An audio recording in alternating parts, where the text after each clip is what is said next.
सामाजिक कार्यकर्त्याला जीवे मारण्याची धमकी, शिवीगाळ, दहशतीचा प्रकार सीसीटीव्हीमध्ये कैद, दोषींवर कठोर कारवाईची मागणी.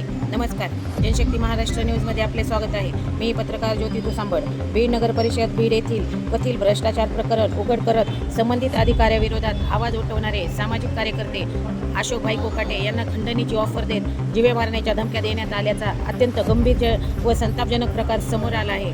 विशेष म्हणजे धमकी, दमदाटी व दहशत निर्माण करण्याचा संपूर्ण प्रकार सीसीटीव्ही कॅमेऱ्यात कैद झाल्याची माहिती समोर आल्याने बीड शहरात एकच खळबळ उडाली आहे.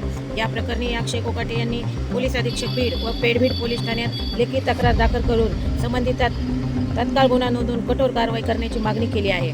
मिळालेल्या माहितीनुसार दिनांक 26 मे 2026 रोजी अक्षय कोकाटे यांनी नगर परिषद बीड येथील कथित आर्थिक गैरव्यवहार व भ्रष्टाचार संदर्भात लेखी निवेदन सादर केले होते.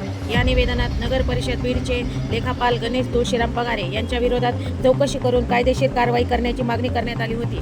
मात्र भ्रष्टाचाराची तक्रार केल्यानंतर दुसऱ्या दिवशी म्हणजे 27 मे रोजी कोकाटे यांच्या मोबाईलवर धमकीजनक व संशयास्पद संदेश देण्यात सुरुवात झाली. संदेश पाठवून हा प्रकार दबवण्याचा प्रयत्न करण्याचा आरोप करण्यात आला.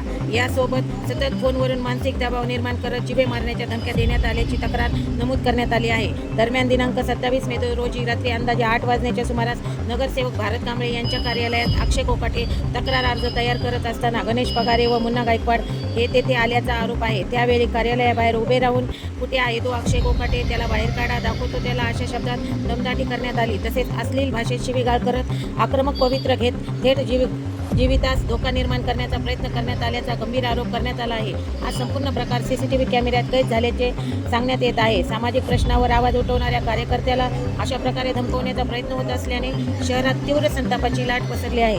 भ्रष्टाचार उघड करणाऱ्यांचा जर दहशतीखाली ठेवण्याचा प्रयत्न होत असेल तर सामान्य नागरिकांनी न्याय कुणाकडे मागायचा, असा सवाल नागरिकांतून उपस्थित केला जात आहे. या संपूर्ण प्रकाराने निष्पक्ष व सखोल चौकशी करून संबंधिताविरोधात खंडणीचा प्रयत्न, धमकी, दमदाटी, मानसिक त्रास, शिवीगाळ व जीवितास धोका निर्माण करणे यासारख्या गंभीर आरोपांतर्गत तत्काळ गुन्हा दाखल करावा, असे सामाजिक कार्यकर्ते अक्षय कोकाटे यांच्या सुरक्षिततेसाठी संपूर्ण संरक्षण द्यावे, अशी जोरदार मागणी आता यापुढे होत आहे.